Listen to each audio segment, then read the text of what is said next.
That's my good boy. Yeah, that's my good Charlie. That's my good Charlie, huh?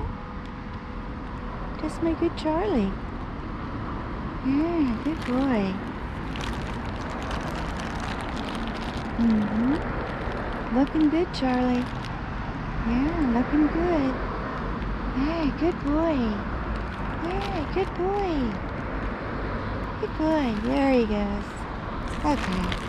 So we'll give the rest of the birds here. Okay. I have some walnuts. Some walnuts here. There they go. See, none of them come up to me, open their little mouth like they used to.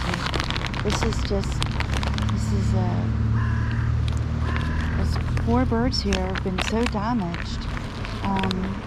And you see, again, if you compare to the first videos that I made, the size of the flock versus now, and you'll see the difference. You'll see the difference. And like I said, they will not be happy till every one of these birds is gone. So that's why I'm so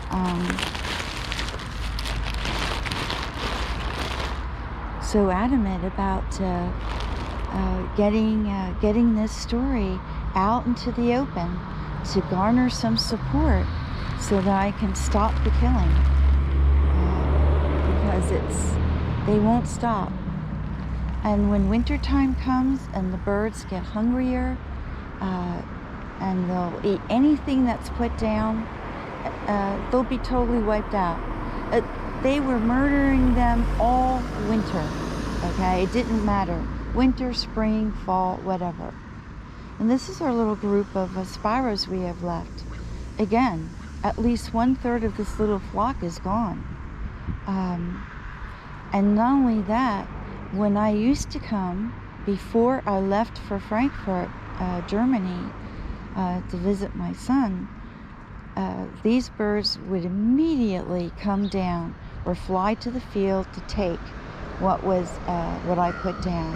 And now they don't go there because they know that their brethren didn't come back after eating on the field. So now they're, basically focused on the sidewalk because they know the sidewalk is okay and the field is not. So yeah, it's very, very heartbreaking. But you can see in the church how many birds there are. Not many. I don't know what to say. There's always less birds. Yeah. So anyway, I have a friend who's going to support me in my effort. Finally, after 2 years, I have somebody come forward who is willing to help. And we're going to set out a plan, and we'll take it from there. I will market the YouTube channel.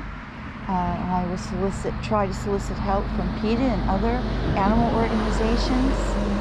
At least draw them to the YouTube channel to explain the story, and I will get that list of film directors together to see if I can have someone make a small documentary.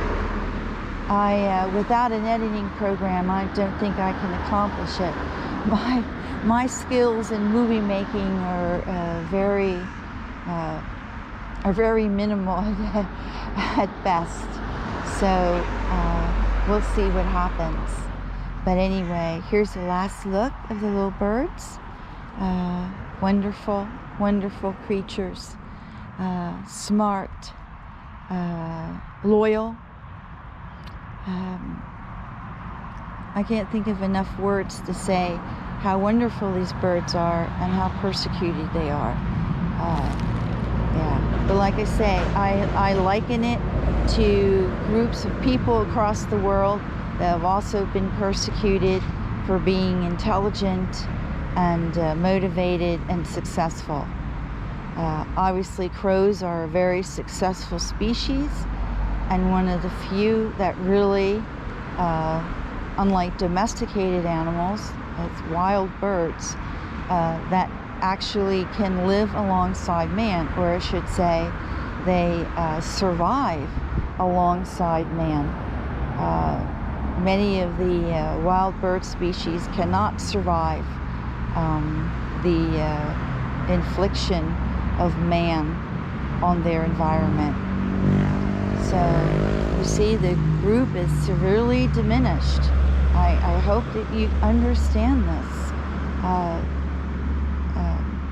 And Charlie, well, I hope my friend will work out a plan for Charlie, because Charlie's probably at the highest risk, because he's used to people, and he's in some ways more trusting.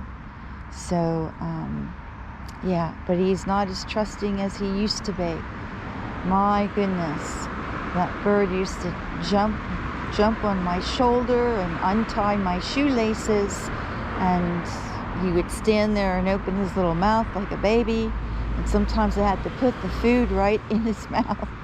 He was very trusting, but it's a totally different Charlie these days, although he's still more trusting than the other birds, because he's not really part of the flock. He's an outsider. So but he does, one thing he never did, if you see in the other video, the last video I did, Charlie, annoyed by the feisty youngster, he never used to defend and fight for his food, and now Charlie does that. That's something he may have learned from the other birds. I don't know, but yeah. And Painted Pony still hasn't shown up, but there are a number of birds that haven't shown up. We had one coal robin, called a coal robin, here. That's actually very few left here in Switzerland. We had one here that I've been tracking for several years, and that bird has disappeared over the last 3 months. I have not seen that bird or its mate. It had a mate, maybe it lost its mate, and then it got killed. Don't forget, the bird poisoners took out all the nests here. You know, when one of the crows, the male or female, is poisoned and dies, that's pretty much the end of the nest. So they did that, and by doing that, they took out all the nests. So, wow, I see Fatai walking there. The janitor of the Safeguard Center. I believe that's him, or maybe that's not him. No, that's not him. I thought it was him, but it's not. But he had a bag in his hand. I don't know what he was doing with that bag and where he was going. So I believe I will take a drive down to the parking lot and wonder why he's walking with a bag. Maybe his lunch